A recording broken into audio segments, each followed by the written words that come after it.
Why are we Malaysians incapable of being nice to each other? Seriously. We talk a lot about Muhibah society with that Truly Asia jingle playing somewhere in the background, when in actual fact our daily soundtrack sounds more like, "Hey, not your grandfather's road!" Lah, woman driver for sure. "Wow, queue so long, I'm really in a hurry. Today, I only cut a little lah." She got attacked? What was she wearing? For sure lah, she was asking for it. Yes, we are all guilty of it. I am not even pretending that it doesn't happen. But the point I'm trying to make is, when did we actually become okay with it? Especially since you can't claim ignorance anymore. Certainly the past year or so, it seems that incidents of Malaysians just losing it with each other have spiked, both in real life and online. In person, it's gone beyond just the verbal abuse, which is bad enough, and has now escalated to full-blown physical assault. Online, it's even worse, as people hide behind the anonymous veil of their screens to play keyboard warrior, criticizing people for everything, with women, let's be honest, getting it the worst from how they dress, how they look, simply because they are the easiest targets and it hurts the most. I actually sat down and read up trying to figure out exactly why the world has seemingly gone bonkers. Part of it, yes, can be attributed to President Alec Baldwin and his badly disguised racist rhetoric, made worse by the fact that he simply makes stuff up. Whether he admits it or not, his win legitimized racism. And it's no coincidence that in the days that followed his election, racist incidents spiked, the most recent being the murder of 2 in Portland by a white supremacist. But what about here? Well, a survey commissioned by Centre for a Better Tomorrow in late 2015 showed that quite a few Malaysians who consider themselves not racist still had a degree of racist tendencies.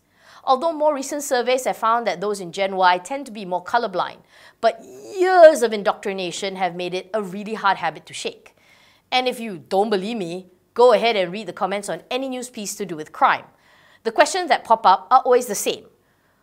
What race was the person? Immigrant? What was their family background? Rich? Poor? Politically connected? Why the hell do we need to know all this? The only answer needed is that person is a jerk. Plain and simple. There's no need to play around with 20 questions as if you had picked them up on Tinder and contemplated coffee with them. The truth is, we have reached a state where most of us understand what it means to be sensitive, but only towards ourselves and not to others. So it's become this really weird situation where for certain occasions, we are oversensitive to certain events that relate to us, and yet extremely insensitive to other people's plight.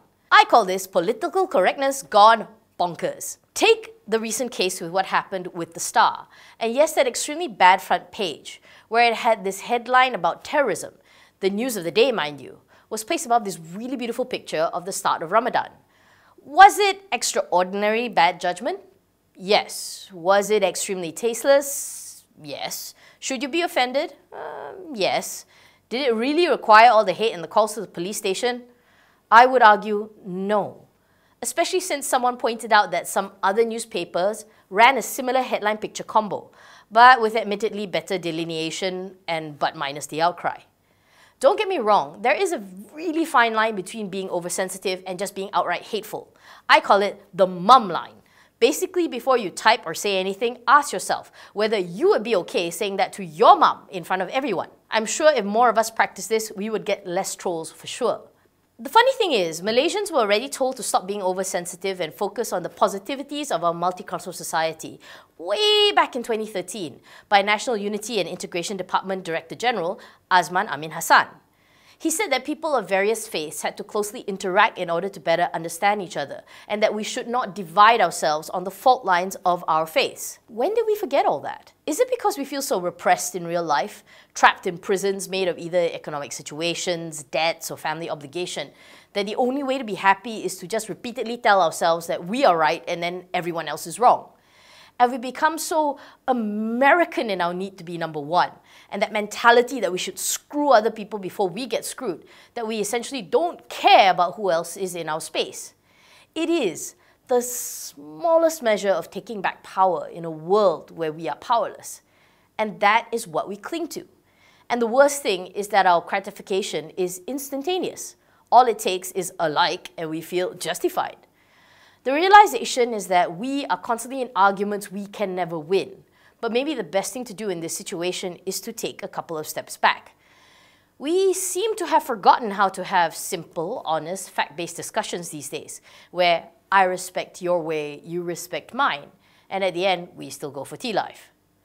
Let me put it this way, just because I'm a Marvel fan doesn't mean I can't admit that Wonder Woman is a good movie, Kay. However, maybe the harsh truth is that the human race is not wired that way. Maybe we are unavoidably broken and self-destructive. Maybe there is no answer, and that just makes me really depressed. Do you want to hear a joke? I went to the zoo the other day. It was empty except for a single dog. It was a Shih Tzu. If that made you laugh, go and be nice to someone today. What could it hurt? Just say it. Carry each other, carry each other.